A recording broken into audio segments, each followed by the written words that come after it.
ये vertical fracture की आपने बात करी, कुएं के अंदर जाकर के वहां से पानी स्टोर हो सकता है, ये आपको समझ में आया? हाँ। 2 दिन आप पूरा उनके साथ में रहे? ना, पहले दिन की पूरी कहानी सुनो ना यार। देखो, पहले दिन उसने मुझे ऐसे 25 कुएं दिखाए। सुबह 6 बजे से काम शुरू किया, रात के 8 बजे तक, और शाम के वक्त कहा, देख राजेंद्र, अब तू धरती का पेट सीख गया है, अब तू धरती का पेट ही पानी से भरने का काम करना, अब तू डॉक्टरी मत करने लगना आदमी की। तो पहले दिन में उसने मुझे धरती का पेट सिखाया, और धरती के पेट में कैसे पानी भरता है, कैसे उसकी वाष्पीकरण नहीं होता, वो रुक जाता है, वो बैंक पानी से भरा रहता है। पहले दिन में 25 कुएं दिखा के ये सिखाया। दूसरे दिन उसने ये तो जो पीएचडी थी, ये जियो हाइड्रो साइंस की पीएचडी थी। जियो हाइड्रो साइंस, हाँ। दूसरी पीएचडी थी नेचुरल इंजीनियरिंग की। अगले दिन क्या किया उसने, 10-12 बूढ़ी औरतों को बुलाया, और 10-12 बूढ़े आदमी, जवान तो उस गांव में कोई था नहीं, तो वो वहां ले गया जहां से पानी बरस के ऊपर से नीचे की तरफ आता था, ऐसे ऐसे।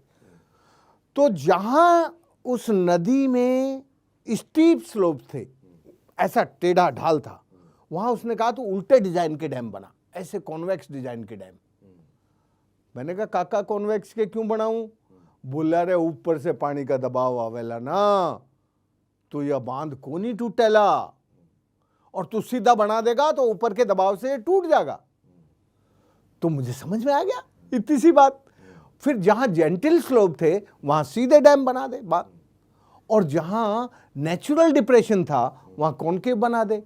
और ये जो नेचुरल डिप्रेशन है, उसने एक बात और सिखाई कि नेचुरल डिप्रेशन वहां होता है जहां मिट्टी में लाइम कंटेंट होता है, और लाइम कंटेंट के ऊपर जो पानी रुकता है वो पानी कभी खराब नहीं होता। वो पानी हवा और सूरज की किरणों से और हवा के स्पर्श से प्यूरिफाई होता रहता है, उसका ऑक्सीडेशन होता रहता है, और वो कभी खराब नहीं होता। तो ये बात अगले दिन उसने मुझे, नहीं, आपने जो डैम की बात करी, ये डैम के बारे में उन्होंने समझाया, थोड़ा ये और बताइए, ये डैम फिजिकली बनाना पड़ा इसमें? हाँ, तो उसके बिना तो कैसे होगा? तो उसमें आपका बहुत पैसा लगा होगा, मैन पावर लगी होगी। ये जो एक अच्छी बात ये थी कि उस काका ने मुझे ऐसी इंजीनियरिंग और डिजाइन सिखाई जिसमें जो सरकार का इंजीनियर 1 लाख रुपए में बनाता था, वो मैं 1000 रुपए में बना सकता था। अच्छा, क्या किया, थोड़ा बताइए इसको। क्या होता है कि जब आपको कोई स्ट्रक्चर बनाना है, तो और उसमें स्ट्रक्चर में बनाने में आपको यदि ये समझ में आ जाए कि इसकी जो डिज़ाइन है वो नेचुरल फोर्स में कैसे मर्ज हो जाएगी, और उसको ऐसे कंटूर पे बनाना जिससे उसका जो प्रेशर है वो बॉडी पर ना आए, वो नीचे ज़मीन पर जाए, तो जब ऐसी समझ आ जाती है तो फिर आपको स्ट्रक्चर के लिए स्टील, आयरन, सीमेंट, कंक्रीट ये सब जरूरत नहीं होती। किस चीज से बनेगा फिर? तो हमने ज्यादातर काम मिट्टी से ही किया, और वो सस्टेनेबल और है। आज तक हमने 13,800 से ज्यादा डैम, चेक डैम, एनीकट, गली प्लैगिंग, नाला बंडिंग, ये सब डिजाइन बनाई। उनमें से भाई साहब एक नहीं टूटा, एक नहीं टूटा।